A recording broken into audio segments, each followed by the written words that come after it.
Yeah, I don't know where we put it. Where did we put I that don't picture? know. I just thought we knew where. Oh my gosh. Oh, that's right. We're supposed to record for season. We're supposed to record a podcast today, aren't we? Oh Hi, my John. gosh. Hi, John. I loved what you did with the new setup. I love our new set. Well, I guess we'll start with season 2. Hey. Buckle up. It's time for Kewanee Memory Lane, where we cruise down the 4 lanes of Kewanee history with a detour of fun uncovering the past,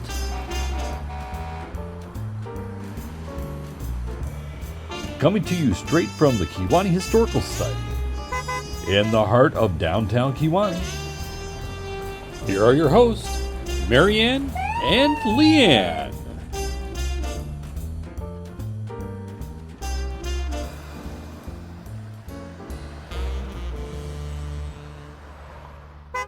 Hi, I'm Marianne. And I'm LeeAnn. Welcome to season 2. I can't believe we're back for another know. season. And we actually had viewers for season 1. I mean, they found it. I'm just so excited. I know, we are just it. We're just plowing ahead. We have so many things in store for you this season. We don't even know the half of them yet. And we probably don't know the half of them yet. I know we have planned some guests that are going to be joining us. And we have a new studio. Yep. Thanks, John, for Thanks, John, getting us set up. Yes. Yeah. So, yeah. What have you been up to lately? A lot of research downstairs. And Marianne has taken it upon herself and dragged me with her to redo some binders. Yeah, we're redoing some of our reference section and trying to stay warm. Yes. Right now it's 29 degrees, no snow. But, Yeah, you it's know. the end of January when we're taping this. So Yeah. But welcome, guys. Yeah. I want to start with show and tell. Okay. What'd you bring? I brought this baseball uniform. Awesome. It appears to be made of wool, and we found this. This has been hiding in the museum. Oh, really? I found it. It says Marx Brothers, not with an X like the comedians, but like, so I said. So the Star Courier archives are a good tool to use if you are trying to do any kind of research. Sure. Locally. Sure. And it was actually a store, Marx Brothers store. Okay. It was around from 1907, 1908. They did sponsor a baseball team for young men. And they had I found an ad. You can buy ribbed silk suspenders for 19 cents. Ooh, 217 Tremont. It must be North Tremont. It would be North Tremont in the next block. Next to the Kewanee Hotel. Okay. Kewanee Hotel sat at the corner of Tremont and 3rd on the southwest side. So this is probably about where the drive-through is for People's. Yeah. Yeah. So I just thought it was really interesting. I've never heard of Marx Brothers. Yeah. And I was like, hey, why not? You know? Can you imagine playing in wool? And No, in the short, socks. it's short sleeve. It is. And it's got like drawstrings and it's lined. Well, And I'm glad it's lined, otherwise it'd get really I itchy. do think the pants went mid-calf, and then there was some nice woolen socks, but they'd seen better days. Yeah. I did not include them. We didn't have a hat, so, here you go. I wonder And if it's they on had display up here in our sports section in the in the sports museum. section, Yeah. So Well, that's that's what I really brought cool. today. What That's did you cool. bring? I got into the cabinet over there, and I brought this. Oh, Lord. No. This is a Knights Templar Kewanee Commandery 71 ceremonial sword that belonged to E.E. Baker. Oh, wow. And E.E. Baker was big in the Masons, and his name, I don't know if you can see that, is engraved in it. I can. It says E.E. Baker right there. And then it has some scroll work. Obviously, I don't know what happened to the hilt right here. That it's obviously missing Right. something. But it's neat that we have Yeah, that. I don't know how yeah. we acquired it, but we've it was had it donated for by years. a Carlson estate. So, Okay. yeah. EE, why didn't it just say Emirate? Why does it have to say EE? I won't get you started. I know. I'm going to be doing a podcast Yeah. on E.E. Baker. Yeah. And really? I don't know. That's one of the And Knights wild Templar questions. made me think of the show Oak Island on History Channel. So, Okay. is there a treasure buried in Kewanee somewhere? You never know. Never know. But Yeah.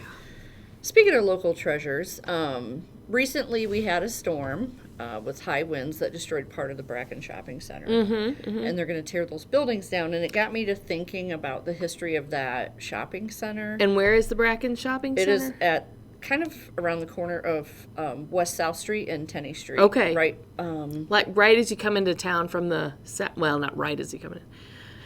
At On the the other first side. intersection as you come into town. Right. And I remember it as a kid. I don't remember everything that was there. I did a lot of research. I just wanted to find out more about it. What I did find out is that Harold and Mary Bracken, they met in World War I. Ooh, Yeah. long time ago. Okay. He grew up in Rock Falls. She was a nurse. He was a lieutenant at the U.S. Cavalry, at Old Point Comfort in Norfolk, Virginia. Okay. I don't know. Okay. They got married in 1919 in Cleveland, Ohio. Okay. And then he was working for General Tire and Rubber Company. And then, for some reason, around 1936, they decided to come to Kewanee. He's from the Rock Falls area, so maybe it was close by. Okay. And they decided to buy a gas station on the south end of town. Well, actually, it was out in the country. Yeah. So, in 36, Kewanee wasn't developed really past, not much past Weathersfield School. Right. Or, not very far out. So anything was considered rural route. There was a gas station. It was first called Greer Service Station, Okay. 1/2 block south of South Street on Route 28. Route 28? I thought that was 78. Yeah. But I've heard of 20. I don't know. So we'd have to ask Dave Clark or somebody about that. But so the Greer Service Station was there first. That came about in 1928. So, a number of years before the Brackens came to town. And Harry and Mary decided they were going to buy this gas station and open it up and have a tavern in it, too. Why not? Get your gas, And a beer. fill her up. Fill her up. Yeah. You couldn't have that any longer, could you? Well, I mean, you go to Beck South, you could get your gas and your booze now, but back in 36, was that a thing? But if it was a tavern, you drank it there. Oh, yeah, duh. Sorry. And then you got in your car and drove away. Okay. Well, Well, that could be a little problematic. yeah, I would think. But And this was after Prohibition, right? yeah. Ooh. Huh. Anyway, so they did this for about a year. Around 1937, they were like, let's build a restaurant. So the restaurant came next. Soak up the alcohol. Right. So it was north of the service station went to the wayside. I don't know. I didn't research who had it after that. I just said whatever. Moving on with the Brackens. So north of the gas station. So we decided the gas station is where what is now? Is that like where the DMV is? Or is it I think even it's farther? probably like the People's Bank drive-through is Okay. probably where the gas station was. And I Okay. think where the Chinese restaurant? I think that's about where this restaurant was, Okay. the Brackens restaurant. Okay. So they opened in 1937, and they built a 6-booth restaurant. So just 6 booths. They started Okay. out small. I don't know if they were serving alcohol at that time, but they just decided that they were going to do the restaurant thing, and their sons were helping them out. They were going until about 1942, when all 4 of their sons went into World War II. All 4 of their sons, World War II. So due to shortages with the war and their sons being gone, they decided, let's close up the restaurant for a little bit. He went to work as a delivery driver for a bread company, and I'm not sure what Mary did at that time. But the building was still there. They just, decided they were going to not do it anymore. And then in 1949, Harold reopened a restaurant again. And the boys got home. Thankfully, all 4 boys got home from the war. Good. Yeah, okay. And they were like, hey, let's do the restaurant again. We're going to give it another go. And around that time, a new thing was kind of happening in America where they were like, we need to have big shopping centers. Because people were becoming more mobile. They had cars and whatnot. So by the early 50s, the Brackens decided they were going to make a shopping center. So Keith and Jack two other sons became more involved and had the restaurant. And I need to look at my notes because I can't remember everything they did. But the Bracken's restaurant became known all over northern Illinois for their good food, and it could seat 200 to 300 people. After they built a barrel room and a banquet room in 1954 and 57, which I have some things I want to show you from Bracken's restaurant. This is a picture of the restaurant in its day. Okay. And this is the buffet. They had a buffet. Kind of reminds you of Kewanee Farm in a way. And I love a good buffet. I know. And who wouldn't want to have charcoal shrimp for $2.45? I mean, that's a steal. Barbecue ribs, $1.95. And this was in 1960. Wow. I know. They had baked Swiss steak, northern fried chicken, channel catfish, smorgasbord on Sundays. I mean, and they advertised they were at Route 34 and 78 on the curve. So where every meal becomes a very special occasion. Yeah. So pretty neat. So the restaurant was going along pretty well. Like I said, Keith and Jack were involved. The other two brothers, they kind of moved out of the area, and Mary and Harold were really having a go of it. A good go of it. The restaurant was known all over northern Illinois, very popular. Oh, really? Okay. Harold died in 1960, at the age of 63. Okay. And so, from my understanding, Mary and Keith kept the restaurant going, and then Jack was involved in other endeavors because they, like I said, they were building that shopping center. So they had other businesses going in there. So one son was kind of in charge of some of the other shopping aspect or the other storefronts, and then Mary and Keith kept the restaurant going. Do you know at this point, did they own that land? Or did they rent it? Because I know it's in the Little Trust now. Did they rent it, I guess? I'm assuming they owned it because in 83, the family decided to sell the land to Cohen and Little. So I'm thinking they really did own that parcel. I'd have to go over to the county and look at it. I was just wondering. So the restaurant was going really strong until 1970. I never went there, but I would have been a year old. I was going to say you were little. Unfortunately, we had a big snowstorm March 27th, 1970. 9 inches of heavy, wet snow was dumped on Kewanee. I can only imagine. And I found I went on newspapers.com, and Moline Dispatch did a lot of coverage on the story. Star Courier did too.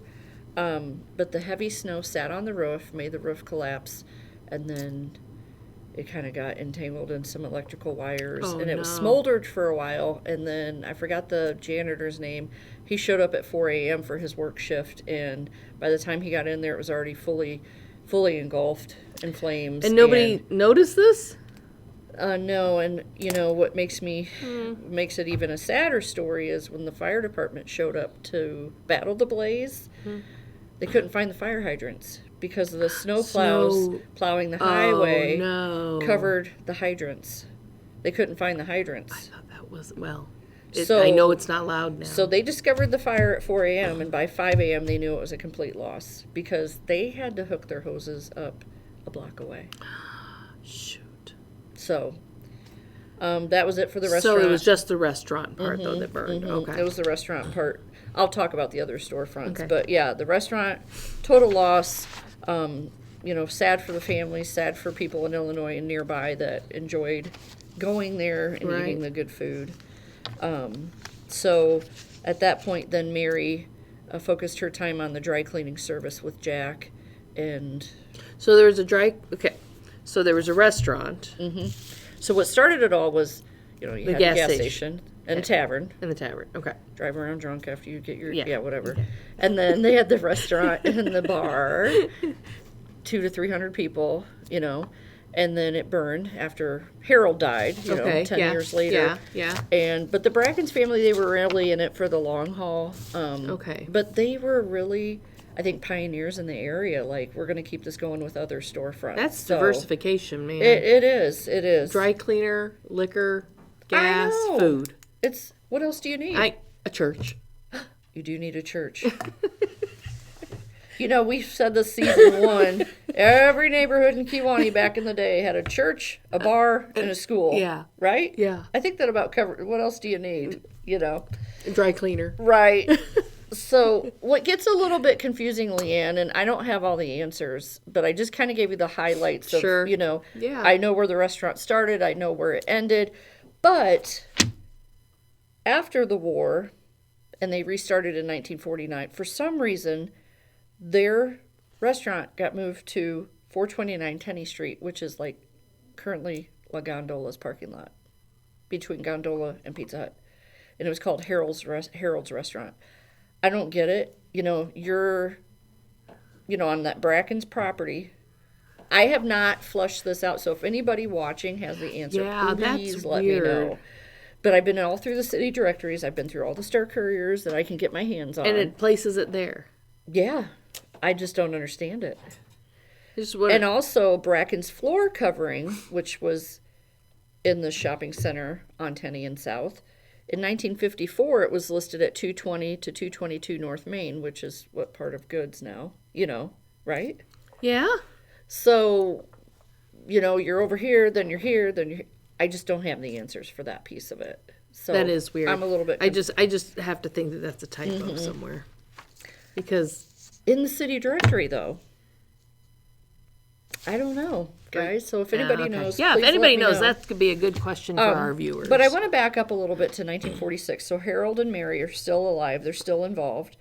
They acquired more land in 1946 to build an addition onto their packaged liquor store. Okay? Okay. Yeah. Then guess what? They added a drive-through in 1953. Like you drive through the Drive-through and get your booze and go home. like a drive-up window? Like, Or you hi, drive through. I'd like the I want a quarter pounder with cheese and French fries and a Diet Coke. Like, yeah, I would like some Tito's vodka and some. Well, I mean, it was a drive-through, seriously. they have And I have a in picture. Southern Illinois. I have a There's a picture. lot of those.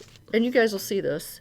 But Bracken's Drive-In Liquors. So it said drive-in. I don't see a drive-through, but they called it a drive-through in the paper. So, and see, here's Bracken's floor covering. Yeah. So, Is this the restaurant? yeah, here's the restaurant. Okay. And I showed you that picture earlier. Yeah. Yeah. So, you know, you keep going Okay. north towards the corner or the curve there with the where we have the stoplight now. Okay. So by the time Harold died in 1960, they had already grown to 4 units. So they had the restaurant, they had the liquor store, they had the floor covering place, and Dry cleaner. dry cleaner. Yeah, thank you. I just can't. By 1970, Keith and Jack tripled that. They tripled that number. Keith operated Bracken Shoes. I've got a cool picture here that we have in the museum. I think I went here once as a child with my. fun. Look how they displayed. They were hanging shoes back from the ceiling, the boots. Like and on shoes. chains. It's pretty neat. Yep, That's crazy. yep. That was about 1980 when that was taken. So Keith ran that. Mary and Jack were busy in the 1-hour Martinizing service. I want to point something out. Okay. It's an ashtray. Oh my gosh, that's from the 70s for sure. You know, the ashtray on the stand. On the stand? Yeah. Yeah. Very cool. Well, It's just, and now that's just really weird. yeah. But, Very you know, retro. yeah. So, here's a neat ad they had for the Bracken's flooring. If it goes on the floor, we lay it. This is when they were back out, you know, not on Main Street, but they were back at Tenney and Yeah. South Street. So these businesses were going, Bracken's Drive-In Liquors. And then after a while, from 1960 to 1966, it changed hands. Bob Pierce and Jack Hallinan, they were co-owners and co-operators of Bob's Drive-In Liquors. 89 cents for a 6-pack. And up. And up, well, you know. Oh, wait. What is $3.59 plus a case? Okay. Yeah, because you had to put a deposit, Okay. you know. Yeah. And then check this out. Here's a bride and a groom in Bob's Drive-In Liquor ad. I mean, it's hilarious. Your party consultants for all that's important. A wedding reception, your bachelor party. It doesn't say bachelorette, just bachelor. Did bachelorettes not get their parties back then? Probably not. Pink or dry champagne. Okay. So, large selection of whiskey, gin, vodka, and beer. Plenty of free parking. Plenty of free parking. Free. Not Millie the meter maid. She ain't going to find you out there at Bracken's. Sorry. I love Millie Dragalovich, but you're not going to find her out there. I just free parking. I just thought it was pretty. That is it was fun. pretty cheeky. I love the It was ads pretty from the you know, past. and Jack and Keith, they continued to help their mom, and they grew it into 12 units. So they continued to build to the south and to the west, so it made an L shape. So they also had the south side plumbing and heating. I know, but they were advertising a Zenith color TV. At the plumbing and heating? Mm-hmm. Okay. I come in for a color demonstration. I mean, yeah. Okay. Yep. I don't know. So, National Cleaner Store, Okay. dry cleaning, became Bracken's 1 hour Martinizing dry cleaners. Okay. Do you know what Martinizing meant? No. There was a guy named Henry Martin. Henry Martin in 1949 developed a dry cleaning system called Martinizing that sped up the dry cleaning service that made it cheaper and easier to do. Martinizing. So Kewanee had the first Martinizing. Yes, dry and it was cleaning. 1 hour Martinizing. Isn't that nifty? Check with us on your drapes. Wow. And by then they were saying Midland Plaza. So, you know, I mean, Midland Plaza, Bracken, it was kind of like, Yeah, you know. They also had Charles Gamble Music Store. So, I mean, there Okay. were a lot of things That out was there. that was a happening place. Yeah, but I want to mention a few other places that I have written down before we close.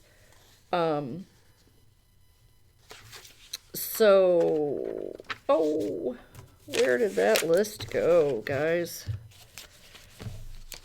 Uh-oh. Uh-oh. There it is. There we go. Thank you. So, you know, we had Bracken's Restaurant, Shopping Center, Bracken's Floor Covering, Bracken's Liquor Store. Then it was Bob's Drive-In Liquors. Spetz Brothers Painting was there for a year before they got downtown. Okay. National Cleaners, E.A. Johnson Insurance, Charles Gamble Music Store, Western Auto Insurance Store, Country Mutual Insurance, Dennis Joseph Carney, which is probably where Dr. Ryder is now, I would assume. Yeah. And Southside Plumbing and Heating. I only went to like the mid 60s. I kind of was Okay. like, it's kind of repetitive. Yeah. Yeah. But so many businesses on that end of town instead of yeah, downtown. Yeah. So, but yeah, like I said, in 1983, they decided to sell to Mr. Little and Mr. Cohen, or Cohen Development. Yeah. And all of that kind of, I hate to use the term, but swallowed up, and it all became Midland Plaza now, Right. basically. And again, like when I first started talking about this story, it kind of came to my mind because of the storm we had last summer with all the high winds and the Right, damage. But I know Cohen has been wanting to redevelop that area. I don't know why they're in a standstill, because on their website that I've been on, they do show how they want to set it up and have different Yeah, there's a buildings big on the curve. on the sign out there. It shows how they the would set it, outlots and situate. stuff Yeah, like, yeah. yeah. I think it's more And modern. a clock tower. What? And a clock tower like in East Peoria in their development. Yeah. So you know where Shoe Sensation is? Yeah. They want to build Oh yes, I saw that. to the east and put a clock tower there. Wow. I don't know. More power Okay. to them. I Yeah. hope they can work it out. Yeah. We did reach out to Cohen's. So if anybody's watching that has an in with them, I've requested to see like the original plans for Midland Plaza. Right. And Grant's, the first storefront. Any pictures that they had, I've been kind of hitting a wall. Yeah. So if anybody has an in, let me know. Yeah. We would like to just record that history for the museum so Right, that we can right. share it with other people. To me, you know, I'm only in my 50s, but you know, the 70s and 80s is definitely history now, and that's Yes. stuff that we really want to capture more of Yeah. in the museum. Yeah. So, yeah, I want to thank Dave Clark because he wrote some really nice articles about the Bracken family and their endeavors. So it helped me direct my research and just, the things that we have around here in the museum was really of help to me. Oh yeah, we Yeah. have a lot of stuff. Yeah. That covers that area, and yeah, I'm excited to see if there's anything, I know they're going to try to modernize it, like where they put Arby's is That's where kind of like how close they want it to the street, Right, like frontage, yeah. around the curve. Yeah. But what's out there now in Bracken's? You have the dentist, there's a Paula's beauty salon. car, insurance place, That's right. and I think that's it now. Because They're going to tear down part of it because of that storm. that northeast corner they're going to get rid of, I think, and then like to the south. Yes. So, like closer to Shoe Sensation. So, Yeah. I mean, it's been there a while. I get it, and it might.